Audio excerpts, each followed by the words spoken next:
and it's in the breaking. We come unbound,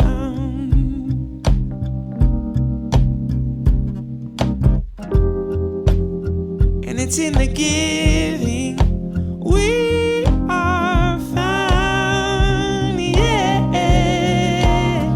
You could barely change. Welcome to A Medicinal Mind, Wisdom and Well-Being, a podcast dedicated to the telling of authentic stories and the sharing of insightful wisdom, exploring science and spirituality, medicine and Mother Nature.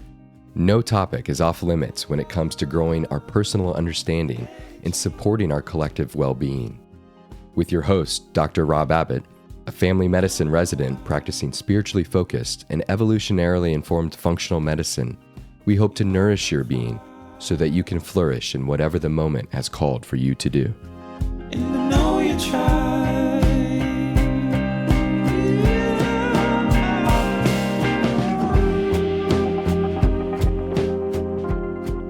My guest today is Max Mishkin. I met Max on our first day of college at the College of William and Mary almost a decade ago. Together, in 2009, we hiked over 300 miles of the Appalachian Trail, coursing our way through several southern states, including Georgia, North Carolina, and Tennessee. Since that time, Max has followed his passion for nature and rededicated his life to preserving and protecting the outdoor spaces that he loves. He has worked with the Appalachian Trail Conservancy, based in Harper's Ferry, West Virginia, and has been a caretaker for the Maryland section of the Appalachian Trail. As part of his work in our natural spaces, Max has documented its beauty through photography and uses it to tell stories of places and the people that love them. On his site, mishkinphoto.com, Max contributes to the ongoing story of conservation. For as he sees it, photography is a means to connect the essential human experience with the imagery of our most cherished natural wonders, all in an effort to better understand our relationship with nature and the stakes of its preservation. Whether he is managing his conservation photography company, working as a park ranger, or through hiking the Appalachian Trail, Max's story is all about following your dreams in the face of conventional wisdom. In our conversation today, Max shares a piece of his life's journey, navigating his way through societal norms to eventually discover that his passion for nature, his spiritual purpose, and his practical talents all overlapped as part of his work in these natural spaces themselves. Breaking down the walls of work and play, recreation and livelihood, Max offers us a poetic yet realistic portrayal of what can truly happen when you follow your dreams and do what you love. I hope you enjoy this heartwarming conversation between two close friends. Hello, Max. Welcome to the podcast. Hey, Rob. How are you? Man, it's kind of incredible to be sitting here talking to you. As we alluded to in the introduction, a very dear friend of mine, and it's kind of an honor to get to share this space and allow you to share a little bit of your story, your narrative that I think will be quite inspiring to many of our listeners. So I just wanted to start off by asking you to give a little brief introduction of who you are and where you're at currently. Yeah, absolutely. No, as you said, my name is Max Mishkin. I met Rob actually in college, or we met in college, and since then we've been very close.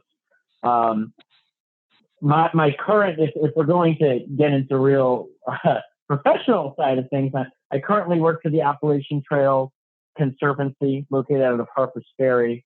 I'm also a professional photographer, but I'm about to change lanes in a major way and enter a career in the National Park Service, about which I'm absolutely thrilled.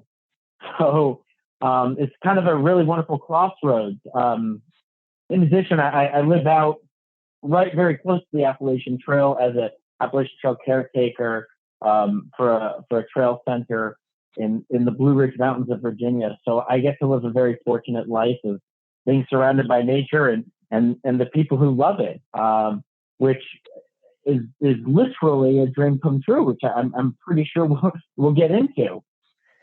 Yeah, certainly there's so many ways we can take this conversation, and I certainly hope to get into allowing you to share bits and pieces of where you're at, as I feel like most people may not be totally aware of your work and these really spiritually connected places. And so, but I'd like to kind of start, and this is somewhat inspired by, say, one of my mentors, Krista Tippett, on her own podcast, and kind of get a sense of what your childhood was like, and what was your upbringing, what interactions with your family, what type of education, anything you want to share about. What was your childhood like growing up? Yeah, so my childhood was pretty wonderful, I will say. I've been very fortunate. I grew up in Connecticut to pretty, we'll say, politically, socially liberal parents. My household was definitely a pretty joyous space. We lived in a very small, very old, early 1700s colonial home in the woods, basically. It was 35 minutes to anywhere, including school. And as a result, I didn't really spend a lot of time, especially early on in my childhood, with a lot of friends. It was really with my family and my younger brother, and just being a very small, tight unit. It was just an absolutely wonderful experience to be out there. And I think as I grew older, there's that awkward period where you don't necessarily appreciate exactly how wonderful it is. But looking back, it's not a unique experience, but it's becoming less and less common in today's world to have that. My parents, as I said, have been fairly open-minded, and as a result, they encouraged me to do basically they're very hardworking people, and throughout my childhood, basically the motto was, we don't care what you do, just do what you love and be the best at it. It took me actually longer than I think my parents would have liked to have that message sink in. And there was a period in my life that I think a lot of people can relate to, in which I wasn't doing necessarily what I loved, but what I thought would make other people proud or respect me. But ultimately, as I got older, realizing that they were dead on, and coming back around to that, which I think is, at the heart of our talk today, is this idea of coming back and doing what you love. But also, I think what's really important is just not to ignore the cliche. Things tend to be cliche or for a reason. And so that whole doing what you love, I think, was just something that, even though I ignored it for a long period of time, as I continued to go to college and perform well and try to aim as many, not most, but many young people do, try to aim for the best. I forgot that. And in the back of my head, though, there was always my parents' voice doing that, and I owe them quite a bit for that subconscious voice. That's an incredibly powerful story, and it's one that I wish we could say families across the country had for their children. Unfortunately, it's not too common, and I appreciate you sharing that childhood and your relationship with your parents. We've had a few different conversations on numerous occasions about the changing landscape of education and what type of environment we should be cultivating for our kids to really discover, like you said, what it is that they love. And I would like for you to share perhaps aspects of your early education leading into college, as I know it's a pretty unique experience, and perhaps provide some commentary of what you've found to be very beneficial and other things that maybe weren't as helpful. Yeah, it's funny. I certainly don't have a unique perspective. I would never claim to have a unique perspective on anything, because I don't necessarily believe that there's anything new under the sun. But that being said, growing up, I actually consider myself very fortunate. I'm learning disabled. While being gifted in some other ways, and generally being a high-performing student, I had to work considerably harder to perform at a level that I needed to perform to get into an elite college and to get into elite fields and whatnot. But I consider myself very lucky to be learning disabled, in that it broadened my scope of understanding.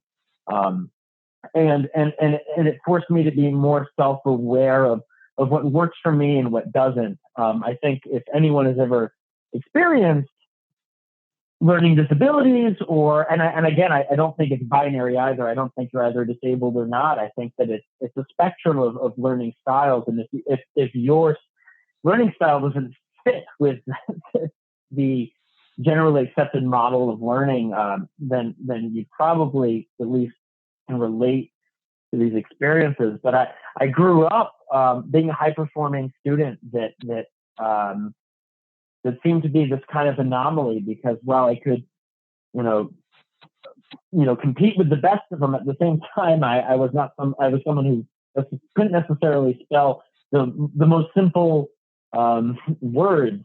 And so it always seems like teachers didn't know exactly how to handle me. And I had phenomenal experiences of teachers who just got it and just got where I was even before I was diagnosed, all the way to people who just could not seem to wrap their head around the dichotomy that was my performance. And so, but what it taught me was that ultimately one of the best gauges of success is whether or not you can feel satisfied with the work that you put in. And that ultimately, it matters how you perform. I mean, our society is a performance-based society, and clearly that's important. But even more important is whether or not you can feel satisfied with the effort that you put in. And if you're someone for whom spelling is not or any topic is not is not your area of expertise, then at least put in the effort that at the end of the day you can feel satisfied about that. So as a very young child, that was a lesson that I learned and I carried with me, even as I did perform well and did end up going to some pretty elite educational institutions. So I think that was really important. Another thing I will say too that I'm very happy about is I got to experience a broader variety of people. And I say this, and I try not to make it sound like I'm a tourist in other people's lives, especially hardship, because you can be present for hardship and appreciate that in a way that isn't very healthy. And again, I say a tourist. It's like going to a third world country and saying how much fun you had. It seems to miss the point. But being a special education student that was simultaneously also, insert your academic level term here, whether it's AP or advanced, or in college it would be, higher level, whatever it was. I lived in both worlds. So growing up, I would, take classes in which every single kid was going to go to an elite college, and every single kid had absolutely every single resource that the phenomenal high school that I went to had. And then I would go to the special education department and, do a study hall or something and be surrounded by kids that had to share textbooks because the in a lot of ways, the institution had forgotten about them and really left them behind. And so in that way, it constantly I never got completely shunted off to one side of this spectrum of privilege and not. And I think that was really important to remind me exactly how lucky I was going forward. So that's really my take on the education system. And I won't say that I'm unique, but I will say that not a lot of people have seen both sides. And it's something that has really driven me when I think about those kids in those special education classrooms. For me, as all high school classmates are in our lives, they're suspended in high school. I have a hard time imagining them being at parents and whatever now. So in my mind, there's this group of high schoolers that are still sitting in that special education classroom and just waiting for basically someone to realize their potential. And so in a lot of ways, when I'm trying to measure my own success, I'm trying to represent them. And one of these days we'll get those kids out of that room.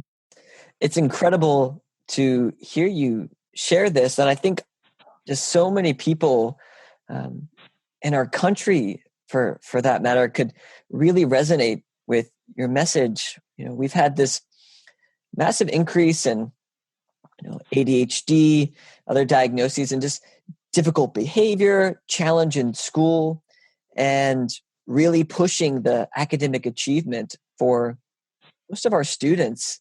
And I hope, sharing a bit of your story is empowering to some of our listeners and to their families to say, look, on paper, I don't really know what I was. I was sort of this chameleon. I was half the time here, half the time there, and, had these challenges and disabilities, but it didn't stop me, and was able to overcome and find those places that could really push me forward. And I just, I'm really honored for you to share that. And I hope that can be inspiring to many of our kids and our listeners, their families. And I guess, kind of leads me forward into, you spoke a little bit about kind of discovering, and took you a little while to figure out what it is you really, really truly loved. And I would love for you to kind of tell us that formation, how that love was birthed and how it came about. Yeah, I think what's important is, knowing this podcast as it goes forward, and knowing already the listeners that you have, one thing that's important to talk about is this idea, and I will come back around, is this idea of spirituality. And one thing that, I'm not a particularly religious person in terms of a codified, set of beliefs or dogma. But that being said, I tend to define personally spirituality as a thing that is that which gives you energy. And those experiences in which you leave an experience with more energy than you started it with. And to that point, and I think that's a really healthy way of looking at all social phenomena, is this idea of, for example, one of the healthiest definitions I've ever heard of in terms of the dichotomy between introvert and extrovert is this idea of an introvert is someone who gains energy from being alone, from being able to process their own thoughts and not, maybe have the clutter or chatter of others. And an extrovert is someone who leaves conversations with others with more energy than they started the conversation with. And so that's, to me, that segues into spirituality, and that this idea that for me, I gain energy and I am more energized and I recharge my batteries in natural spaces. And I think that, again, as a person who is fairly secular, though, I think that has a very, I'm encouraged and excited by the idea that this has a very biological root, and that I think humans have spent a lot more time outdoors than they have inside. And that I think it's a completely natural thing for us to have just a holistic sense of wellness, being outdoors. And I don't think it's, for instance, I don't think it's a coincidence that churches and cathedrals generally have very large, entryways or places where people sit. Because I think that when we enter a large space, it brings us back to those periods of being outside, and it brings us back into our spirit kind of tries to fill that space. So to that point, I was always a kid who, as a young person, I loved the outdoors. My favorite thing was, being either with animals or learning about them. And so to me, being outside was a crucial part of my childhood. But I think, as a lot of people do, I started to listen to the kind of as we grow older, the constraints of the world tend to press in around us. And ultimately, I decided that I was going to, work hard, go to a very good school, which is actually how we met. And I wasn't going to listen to that, and especially I wasn't going to listen to my parents, who encouraged me to pursue maybe those things that I actually love. So, I think that's something that a lot of people have to confront within themselves, is this idea of that passion versus expectation, even though the expectation wasn't really coming from my parents. But anyway, I think what ended up happening for me was, and this is I have a very distinct memory growing up, that you grow up with a family, especially a family like mine, stepping outside of my parents, my brother. I grew up in a New York Jewish family. And there's, whenever there's a person who comes up in conversation, especially if it's a new person in conversation, generally the next question is usually, oh, so what do they do? And even at a subliminal conscious level, that enforced in my mind this idea of that is a natural follow-up to a person's name. Hi, my name is Max Mishkin. I am a blank. So I decided, in a lot of ways, just to become, I pursued a life and a career in politics, and in law. And so that's what I went to school for. And when I graduated from college, that's exactly what I did. I went and became, I went and worked for political campaigns, including a presidential campaign, a governor's race. I worked for a senator. I did those things, all with the intent to go to law school. And so prior to going to law school, I decided to go work in a law firm. And I was working in this law firm, and I remember distinctly because prior to all of this, when you and I were in college together, you and I hiked the Appalachian Trail. And when I say that, we hiked about 300 and something miles in the southern portion of the Appalachian Trail. And that was a really formative experience. And what happened was, and I think a lot of people have this, is for me, that was very much recreational. And I say that in quotations. I think recreation is a very dangerous modern idea, because it draws an unhealthy line of demarcation between the experiences in the outdoors, the recreation, and the real world. So yeah, we went and hiked 300 miles, but then we came back to the real world and got back to work. The vacation was over. And I think that's highly problematic, because, I think that, again, we learn so much about ourselves in outdoor spaces. And I don't think we should necessarily divorce ourselves from those experiences that we have. But anyway, I have this very distinct memory of just driving to every day. The most exciting part of my day, and I had a very long commute, driving to and from this law firm, this office I was in. The most exciting part of my day was listening to podcasts of people who were hiking the Appalachian Trail and listening to YouTube videos. And I thought, there is something so fundamentally flawed about living for the commute. So I decided to take a leap. And it was pretty scary at first. It was not something that I think most people, it was definitely flying in the face of, what we would call conventional wisdom. I gave my boss a 5-month notice. I said, I'm going to leave. I hired my replacement. I trained my replacement. And then I left. And I went and hiked the Appalachian Trail. And for those people who don't know, the Appalachian Trail is 2,189 miles from Georgia to Maine. And it took me 5 months and 1 day to do that. And what happens when you do a hike like that, and when you spend any lengthy amount of time outdoors, is that line between recreation and the real world becomes, at least for me, irreversibly blended. It became impossible for the half a year that I was out there to separate real world from the outdoors. My real world was my outdoors.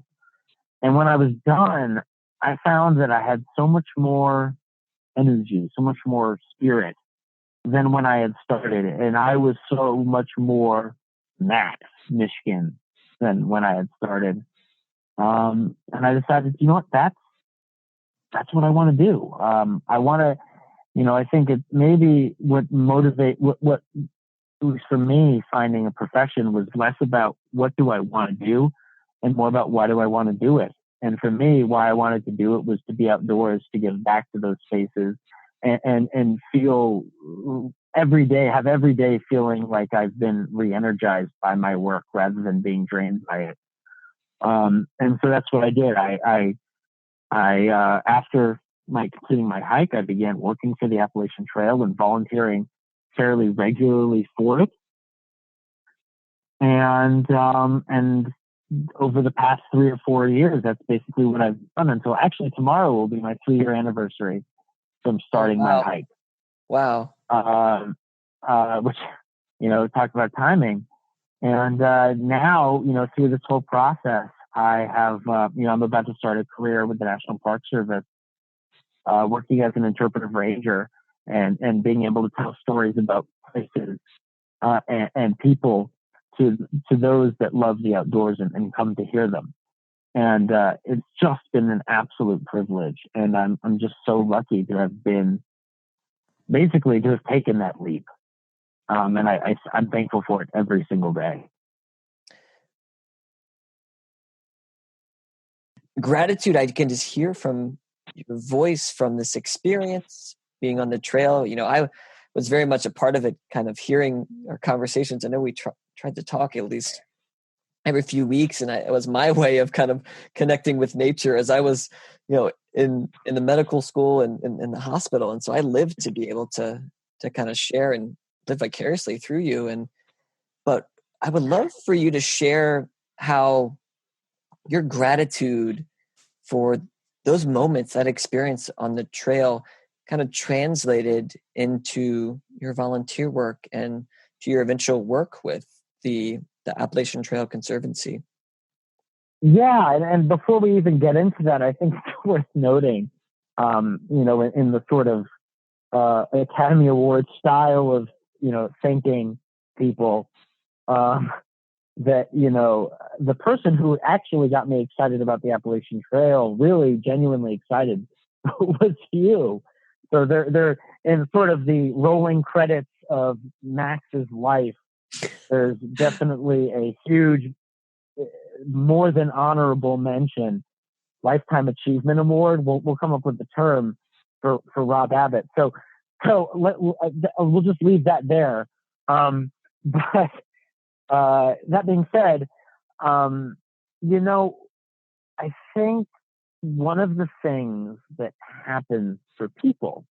And I was thinking when we first started talking about this idea of, risk taking and following your dream and in the face of what might be, again, we'll use conventional wisdom, but in the face of what other people are telling you, I think that I was trying to come up with my thoughts on this. And one thing that really strikes me is that our society has actually a very unhealthy view of risk, especially when it is in pursuit of one's passion. And I think, so for example, I'll use an example, and that example is, someone who quits medical school to become a ski instructor. I think we have, as a society, a tendency to view that fundamental risk, that jumping off the deep end sort of approach to life, we tend to view it retroactively and critically, but we review it once all the facts are in.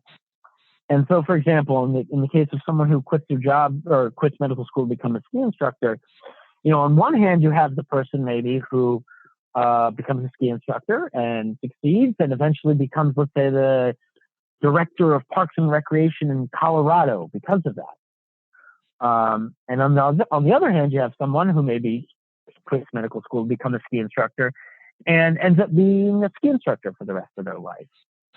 And what's important about those two is that our society tends to tell the first story a lot, especially in this day of social media. You're bombarded with these stories of people who chose not to go to college and instead made started making primitive computers in their mother's garage and ended up becoming billionaires. These kinds of huge narratives about what we then end up calling the archetypal risk taker that our society values so much.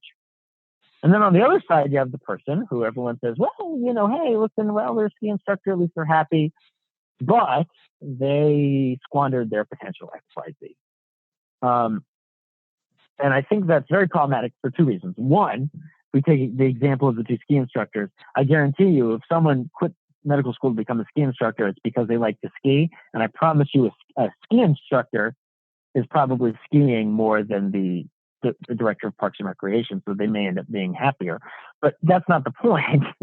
I think the greater point of this whole thing is that we as a society and as people within the society tend to, or often, avoid taking the leap out of fear of becoming the perennial ski instructor. And again, I think being a ski instructor sounds great. Yeah. But we don't take the leap.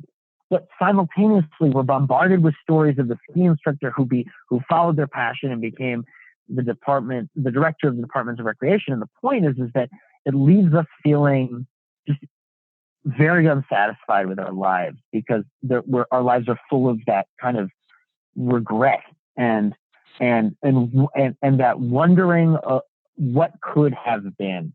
And it's a very unhealthy dichotomy that we have developed as a society. So for me, what ended up being really important, I won't remotely claim that all of this was going on in my mind when I decided to quit my job. But one thing I did was really acutely aware of was this idea that, and again, we'll talk about cliche, and cliches are cliches for a reason. I think that you most often hear people complain, or not complain, but regret the things they haven't done rather than things they have. So anyway, the point is that I had no idea when I quit my job that it would be anything more than a hike. But by diving in and finding something that I was passionate about and reconnecting myself with an experience and a childhood self, a sense of wonder where every day, children wake up every day and they learn something new and they experience something new. And most adults, unfortunately, in today's world just don't have that, and we get kind of confined into our world.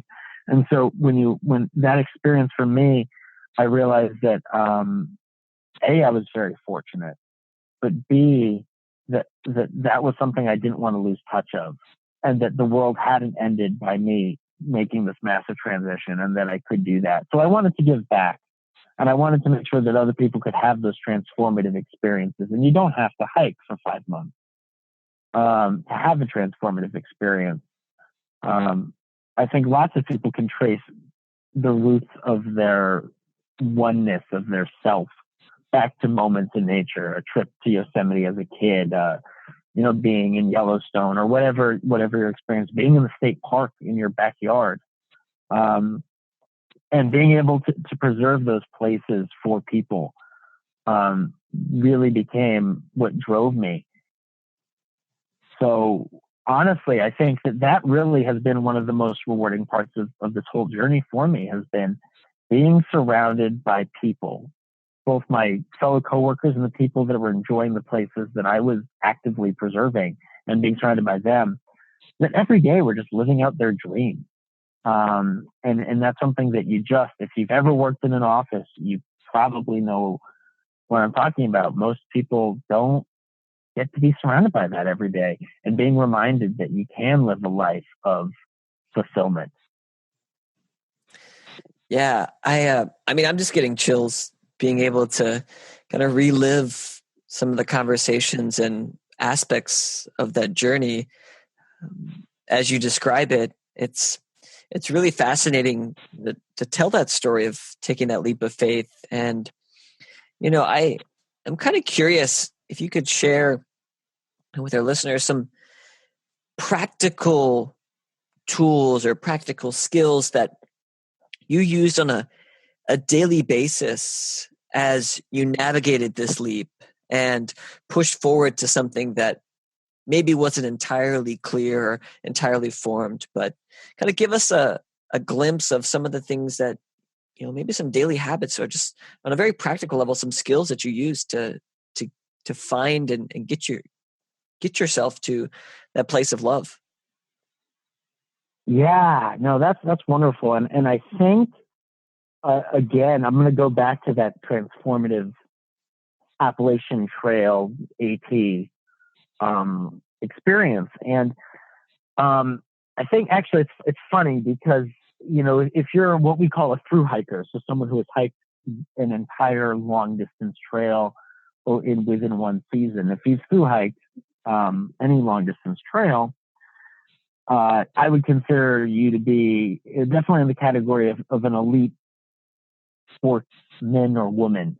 Basically, that you're kind of in a pinnacle of a recreation in quotations, activity. And if you talk to folks who, whether it's running a marathon or running the Iditarod, not running, but running a sled team or dog team through the Iditarod, or hiking the Appalachian Trail, one thing that people keep coming back to, and something that I really found true in my hike, was this idea of not allowing the scale of the task in its entirety to overwhelm you. And that every single day, the people who tend to succeed in these activities, again, we'll use the Appalachian Trail as an example. It's not waking up and saying, okay, I have 1,080 miles to the end. And then the next day saying I have 1,060 miles to the end. Instead, it's finding those short-term goals. And those little benchmarks to tell you you're on the right track. And finding the intermediate joys. And that was honestly how I was able, to summon the energy to do that to hike that type of hike and have that kind of journey. But that being said, after completing the trail, I experienced, it was basic, that lesson was very important, because if you're trying to pursue something that's very difficult to get, and so, for example, for me, I think a lot, for me, being a park ranger was always something that I considered like being an artist or a musician, which was, yeah, that sounds great, but I mean, the chances of being able to do what you love and make money doing it is pretty slim. That was at least a narrative. So, being able to navigate the rejections and the never hearing back from employers, that energy and that strength that I took into those experiences, oftentimes I had to revert back to a very trail-like mindset, which was, you may not be at the end of your journey, but you're looking for those little, on the trail, we mark the trail with white paint that marks the Appalachian Trail from Georgia to Maine. And there's 80,000 of them that go one direction and 80,000 that go another. And that shows you where you are on this trail, or at least it shows you you're on the trail. And we call them white blazes. So it's looking for those white blazes in your day-to-day life that can help, at least, if not tell you how far you are from the end, at least it tells you you're going in the right direction. And so for me, I think that was a really important part, was to know that I was on the right path. And then the final lesson I would say or at least advice or whatever that I had was, and it's entirely cliched, but I think it's entirely relevant, is, I was fortunate too. I mean, I was financially fortunate that I was able to take maybe low paying or no paying jobs in order to pursue this dream. And not everyone can do that. And I recognize that. So this may not be relevant to everyone, but by pursuing jobs that I would do for free, if I could, that usually was an indicator that I was on the right track. So for example, when I took a job as a backcountry ranger, we call them ridge runners, a backcountry ridge runner or ranger for the Appalachian Trail. On my days off, I would volunteer every single day for the AT somewhere else. I would volunteer for the National Park Service. I volunteered. And the point was that I did it because I enjoyed it. But ultimately too, if you just are doing something because you love it, people notice. And that person who has that fire, people remember that. And when it comes at a totally Machiavellian level, when it comes to the end of the day, who someone's going to recommend, who someone's going to hire, if you've demonstrated without ulterior motive that you're someone with that passion and that drive, they're going to remember you. And that only comes from doing what you love.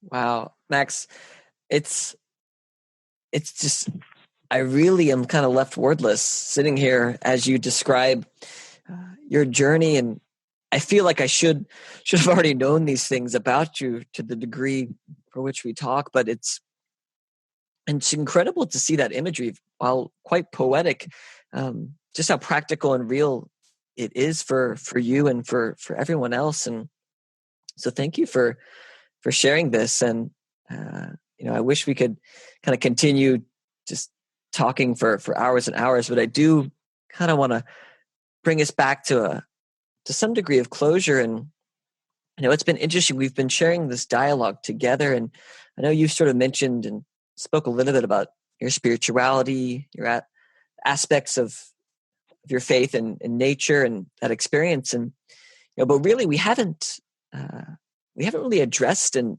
used sort of spiritual language. And I would love to hear from you, just what it's been like to share that space with someone like myself. We on paper have quite different beliefs, different senses of perhaps a faith or religious structure. And I would love for you to give some commentary, some reflection about this, and speak to, a lot of our generation that maybe have felt kind of a little disillusioned or suffering and trying to find that path just as you were, and to help kind of ease some of the negative discourse that has taken over our country. So kind of, bringing that back, what has it been like to share in these spiritual conversations? Yeah. And I think what you said really hits on it, which is this idea of structure. And, I think that when you and I, or when Frank, you and I think is a prime example, because there's this wonderful mutual respect that we have for each other, but simultaneously we may disagree on what we might consider a core and profound part of ourselves, which is this idea of when you really get to the heart of it, religion. But ultimately, I think that what's really important for people to understand is that religion is applying structure to, again, this idea of spirituality. That's what a religion is. It's basically saying, I'm going to codify spirituality so that other people can follow my recipe for success, right? I mean, that's what Jesus did. That's what Muhammad did. It's how did I get, basically, the 12, I won't say easy steps, but this is how it works. And so I think what was really important is that even though maybe our structure is very different, there's a very shared sense of spirituality, of morality that happens. So for me, again, in my interactions with you, I recognize that we actually are not only driven by the same motivators, which is, doing good for others, feeling good within ourselves. But not only are we driven by those common motivators, but we also are driven by oftentimes, the same the same things that lead us there. So, for example, in our case, we both find what I would say is a spiritual experience in nature, and maybe one person might be inclined to attribute that to a creator, and one person might, and also biology too, and one person might be inclined to attribute that entirely to a biological process or whatever. Or ultimately, though, it doesn't functionally matter in terms of that mutual respect. I derive a lot of completeness, oneness, contentment from being able to pile all of that onto a biological process and say, I am very happy to be able to, with not 100%, because I don't think anything's known within the scientific community, but, I am happy to be able to pile that all onto, I get this, I understand this. And I think the beauty of religion in a lot of ways is the ability to kind of relinquish some of that need for control and just say, I may not get how this works, but it does. And somebody gets it, but it doesn't have to be me. And that's not something that scientists say very often. So my point, though, is that I think that ultimately, though, we're driven by the same things. And you and I, whether it's on a hike or what have you, I think we have very shared emotions and experiences, and we are equally fulfilled and refreshed and energized in these spaces, although we might attribute them to entirely different things. And I think when you can realize that we're motivated by similar things, and that we're biologically almost identical in terms of our genes, then the rest of it just becomes it's important, to be sure. It's kind of like the details. It's just the details. Yeah. And I certainly don't mean to say that someone's God is just the details, but it's certainly, at least within the dialogue of each other, that their God is not absolutely, it should not be the impediment to understanding. Yeah.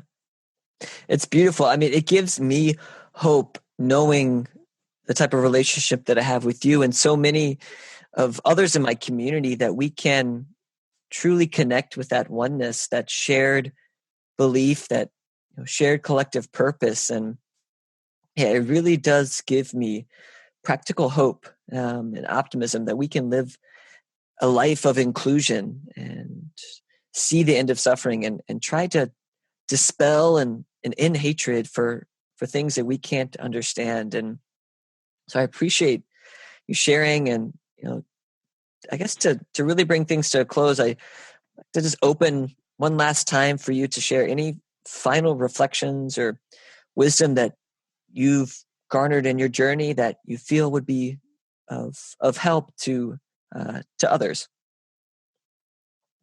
Yeah, I think really my strongest encouragement to people is to find that thing that you love, and again, I say this knowing full well that it's been said a million times over.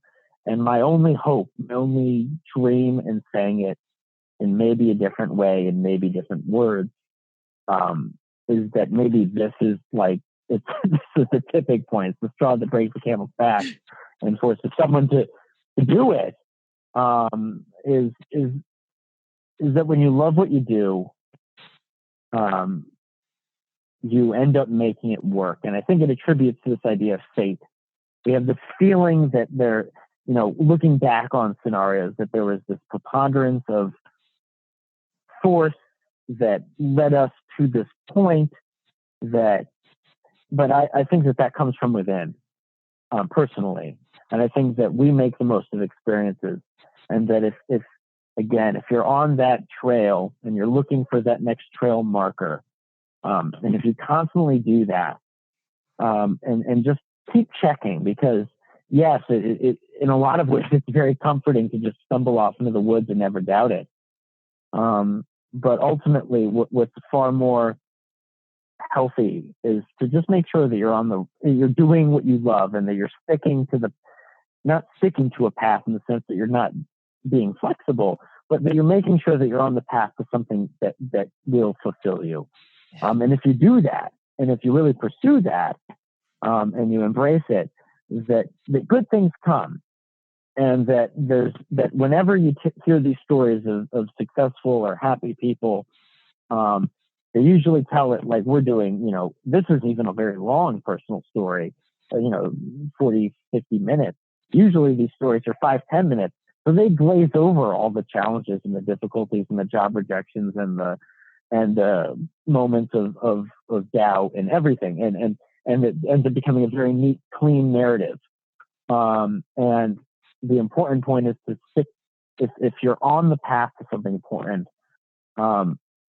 keep pursuing it, keep loving it, and recognize that this is something that everybody goes through. Wow, what a blessing! Yes, seeing perhaps the outcome and not really seeing the process. It's a wonderful reflection, and yes, it's been a blessing to have you to share this space together. And I know a lot of people are going to want to reach out and hear more about your professional work and your work to simply document the beauty of our natural world. And so can you share with us, how can people reach you and get in contact with you and follow your work?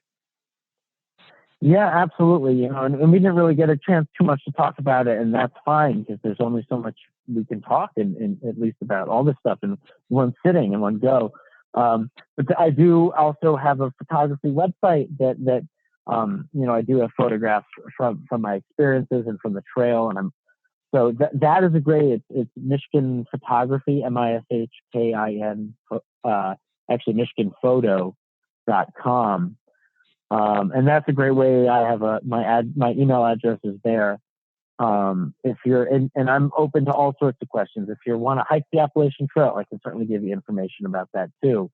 And then of course, there are lots of other avenues to get a hold of me. Currently I'm also, on a 9-person panel of folks that the Appalachian Trail community has identified as, in quotations, experts. So it's on Facebook. We're Appalachian Trail Expert Advice.